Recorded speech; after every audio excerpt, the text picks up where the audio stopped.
Segundo livro das Crônicas, capítulo 30. A comemoração da Páscoa.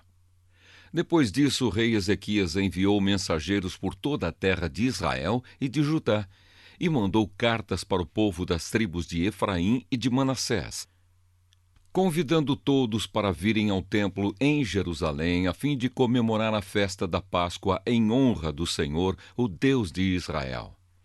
O rei, as altas autoridades e os moradores de Jerusalém tinham concordado em comemorar essa festa no segundo mês do ano, porque não tinham podido fazê-lo no tempo marcado, isto é, no primeiro mês. Isso porque os sacerdotes que se haviam purificado eram poucos, e o povo não se havia reunido em Jerusalém. O rei e o povo acharam bom o seu plano. Resolveram espalhar a notícia pelo país inteiro, desde a cidade de Berseba, no sul, até a tribo de Dan, no norte, convidando todos para virem a Jerusalém, a fim de tomar parte na festa da Páscoa em honra do Senhor, o Deus de Israel.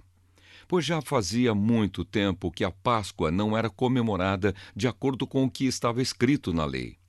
Os mensageiros obedeceram à ordem do rei e levaram as cartas do rei e também as cartas das altas autoridades por toda a terra de Israel e de Judá. Elas diziam assim: Povo de Israel, voltem para o Senhor, o Deus de Abraão, de Isaque e de Jacó. E assim ele voltará para vocês que escaparam do poder dos reis da Assíria. Não sejam como os seus antepassados e como os seus patrícios, que foram infiéis ao Senhor, o Deus dos nossos antepassados. Foi por isso que ele os destruiu, como vocês estão vendo. Não sejam teimosos como os seus antepassados, mas sejam obedientes ao Senhor. Venham ao templo que ele separou para a sua adoração para sempre e adorem a Deus, a fim de que ele pare de ficar irado com vocês. Se vocês voltarem para Deus, então os inimigos que levaram os seus parentes e os seus filhos como prisioneiros terão pena deles e os deixarão voltar para casa. Pois o Senhor, nosso Deus, é bondoso e misericordioso e os aceitará se vocês voltarem para Ele. Os mensageiros foram por todas as cidades das tribos de Efraim e de Manassés, chegando até o território da tribo de Zebulon, no norte. Mas todos riram e caçoaram deles. Porém, algumas pessoas das tribos de Aser, de Manassés e de Zebulon se arrependeram e foram até Jerusalém. E em Judá, Deus fez com que todo o povo cumprisse o que o rei e as altas autoridades tinham ordenado, obedecendo à ordem de Deus, o Senhor. Portanto, no segundo mês do ano, muitas pessoas foram até Jerusalém para comemorar a festa dos pães sem fermento. Era uma multidão enorme. Pegaram os altares onde eram oferecidos sacrifícios e também os altares onde era queimado incenso e os jogaram no vale do Cedron. No dia 14 do segundo mês, mataram os carneiros para a festa da Páscoa. Os sacerdotes e os levitas ficaram com vergonha e por isso se purificaram e levaram ao templo sacrifícios para serem completamente queimados. Foram para os seus lugares no templo, de acordo com o que mandava a lei de Moisés, homem de Deus. Os levitas davam o sangue dos animais aos sacerdotes e estes borrifavam o altar. Havia ali muitas pessoas que estavam impuras e, por isso, os levitas precisaram matar os carneiros que essas pessoas ofereciam a fim de dedicá-los a Deus, o Senhor. Pois muitas pessoas das tribos de Efraim, de Manassés, de Issacar e de Zebulon haviam comido o jantar da Páscoa sem terem se purificado, como manda a lei de Deus. Mas Ezequias orou em favor delas, dizendo: Ó Deus bondoso, perdoa todos os que com todo o coração te adoram a ti, o Senhor, o Deus dos nossos antepassados. Perdoa-os, ó Senhor, ainda que eles não tenham purificado de acordo com a lei do templo.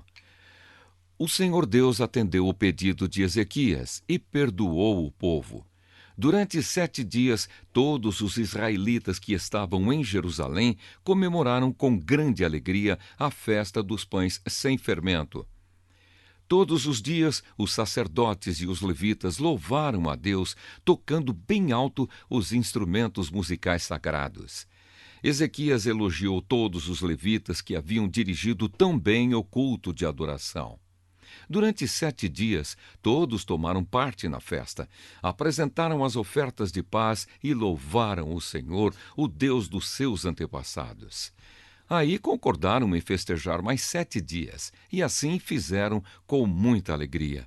O rei Ezequias deu ao povo 1.000 touros novos e 7.000 carneiros, e as altas autoridades deram 1.000 touros novos e 10.000 carneiros para a festa, e muitos sacerdotes se purificaram. Assim todo mundo ficou alegre, o povo de Judá, os sacerdotes, os levitas, as pessoas que tinham vindo da terra de Israel e os estrangeiros que moravam em Israel e em Judá. Houve grande alegria em toda a cidade de Jerusalém, pois desde o tempo de Salomão, rei de Israel e filho de Davi, nunca havia acontecido uma coisa assim. Os sacerdotes e os levitas, de pé, pediram as bênçãos de Deus para o povo, e Deus, no seu santo lar no céu, ouviu a oração e atendeu o pedido deles. Segundo o livro das Crônicas, capítulo 31. A reforma feita por Ezequias. Quando a festa terminou, todos os israelitas que estavam em Jerusalém foram pelas cidades de Judá, quebrando as colunas do deus Baal, cortando os postes da deusa Azerá e destruindo os altares e os lugares pagãos de adoração. Fizeram o mesmo em todo o território das tribos de Judá, de Benjamim, de Efraim e de Manassés. Depois, todos voltaram para casa. Ezequias organizou os sacerdotes e os levitas em grupos, dando a cada grupo a sua responsabilidade. Os sacerdotes apresentavam os sacrifícios que eram completamente queimados e as ofertas de paz. Os levitas cantavam louvores e davam graças a Deus e guardavam os portões do templo. Dos seus touros e dos seus carneiros, o rei dava animais para os sacrifícios a serem completamente queimados, que eram oferecidos de manhã e à tarde, e também para os sacrifícios a serem completamente queimados, que eram oferecidos nos sábados, nas festas da lua nova e nas outras festas fixas, conforme mandava a lei de Deus, o Senhor. O rei ordenou aos moradores de Jerusalém que entregassem aos sacerdotes e levitas tudo o que, de direito, era deles, a fim de que pudessem gastar todo o seu tempo fazendo aquilo que a lei do Senhor mandava. Logo que a ordem do rei foi anunciada, o povo deu generosamente a melhor parte do seu trigo, vinho, azeite, mel e de todos os outros produtos das suas plantações. Trouxeram também em grande quantidade a 10ª parte de tudo o que tinham. Os que moravam em Israel e os moradores das outras cidades de Judá também trouxeram a 10ª parte dos seus touros e dos seus carneiros e a 10ª parte de tudo o que tinham dedicado ao Senhor, seu Deus, e juntaram as coisas em grandes montões. Começaram a amontoar as ofertas no 3º mês e terminaram no 7º mês. Quando Ezequias e as altas autoridades foram ver aqueles montões de ofertas, louvaram a Deus, o Senhor, e elogiaram o povo de Israel. Ezequias falou com os sacerdotes e os levitas a respeito daqueles montões, e o grande sacerdote Azarias, descendente de Zadoque, respondeu: Desde que o povo começou a trazer todas estas ofertas ao templo, nós temos tido bastante para comer e tem sobrado muita coisa. O Senhor Deus tem abençoado o seu povo e por isso temos comida até demais. Aí o rei Ezequias ordenou que preparassem depósitos no templo e isso foi feito. Foram honestos e colocaram ali todas as ofertas, os dízimos e as coisas dedicadas a Deus. Para tomar conta dos depósitos, puseram um levita chamado Conanias, que tinha como ajudante o seu irmão Simei. O rei Ezequias e o grande sacerdote Azarias nomearam os seguintes levitas para servirem debaixo da direção de Conanias e Simei: Jeiel, Azarias, Naate, Asael, Jerimote, Josabade, Eliel, Ismaquias, Maate e Benaías. O guarda do portão leste do templo, Coré, filho de Imna, estava encarregado das ofertas feitas a Deus por vontade própria. Ele distribuía as ofertas e as coisas dedicadas a Deus. Nas outras cidades onde os sacerdotes moravam, os seguintes levitas trabalhavam fielmente debaixo da direção de Coré: Éden, Miniamim, Jesua, Semaías, Amariá e Secanias. Estes distribuíam as porções devidas a todos os seus colegas, os levitas, de acordo com os grupos a que pertenciam, dando a cada um a mesma porção. Sem levar em conta se os seus nomes estavam ou não nas listas dos seus antepassados, a distribuição era feita a todos os homens de 30 anos para cima que iam ao templo para fazer os seus serviços diários, de acordo com o grupo a que pertenciam e o trabalho que faziam. A lista dos sacerdotes foi feita de acordo com os seus grupos de famílias. Os levitas de 20 anos para cima estavam alistados de acordo com o trabalho que faziam e o grupo a que pertenciam. Nas listas estavam também os nomes das mulheres, dos filhos e das filhas, isto é, da família inteira. Os sacerdotes e os levitas tinham sido consagrados a Deus e precisavam estar sempre prontos para fazer o seu trabalho sagrado. Havia também homens nomeados para distribuírem os alimentos que eram para os sacerdotes, os descendentes de Arão, que moravam nas cidades dos sacerdotes ou nos campos que ficavam ao redor, e também os alimentos que eram para todos os levitas, cujos nomes estavam nas listas. Foi isso o que Ezequias fez em toda a terra de Judá. Ele sempre foi bom, correto e fiel em todos os serviços que prestou ao Senhor seu Deus. Tudo o que Ezequias fez para o templo ou em obediência à lei deu certo, porque ele procurou sempre seguir com todo o coração a vontade de Deus. Segundo o livro das Crônicas, capítulo 32. Senaqueribe invade Judá. Depois de tudo isso e dessas provas de fidelidade que o rei Ezequias deu, Senaqueribe, rei da Síria, invadiu o país de Judá. O seu exército cercou as cidades protegidas por muralhas, procurando conquistá-las.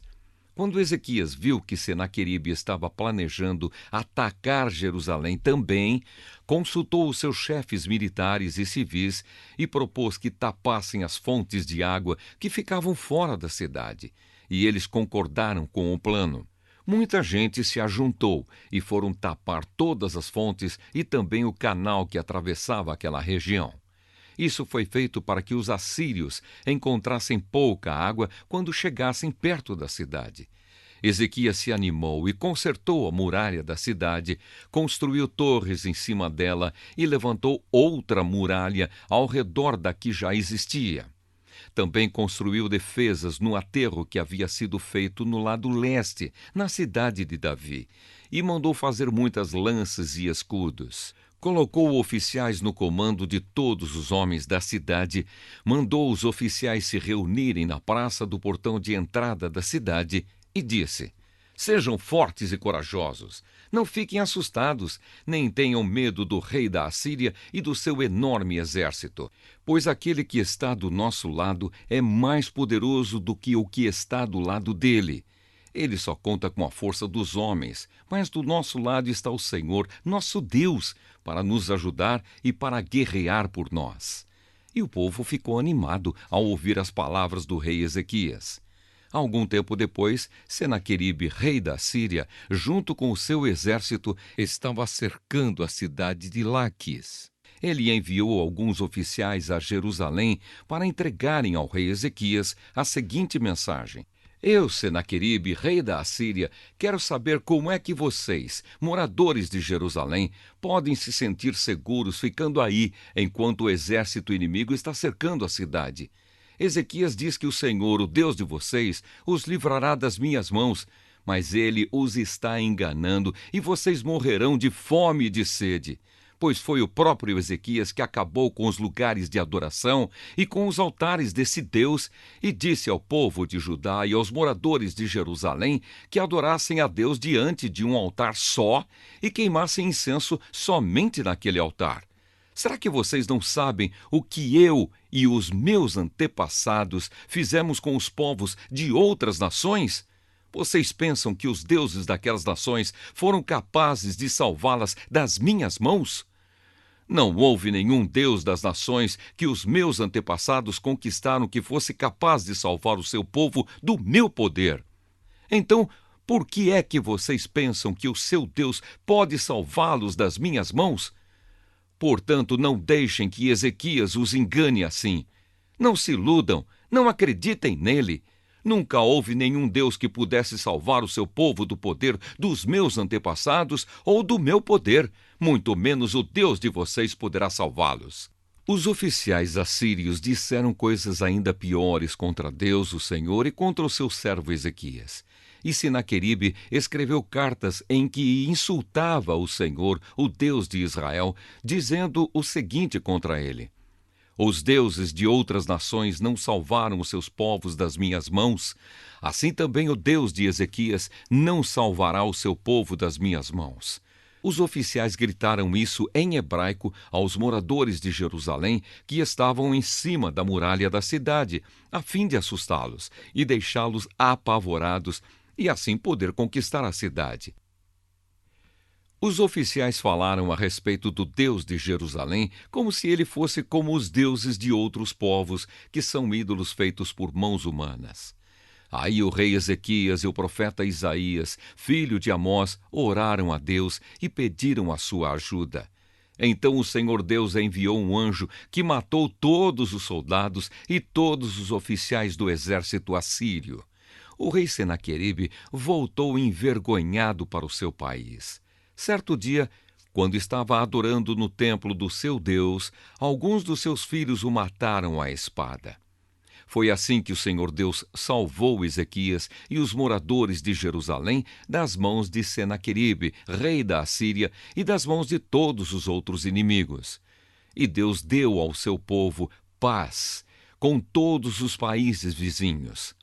Muitas pessoas iam a Jerusalém levando ofertas ao Senhor e ricos presentes para o rei Ezequias de Judá. Naquela época em diante, a fama de Ezequias foi crescendo em todas as nações. A doença de Ezequias.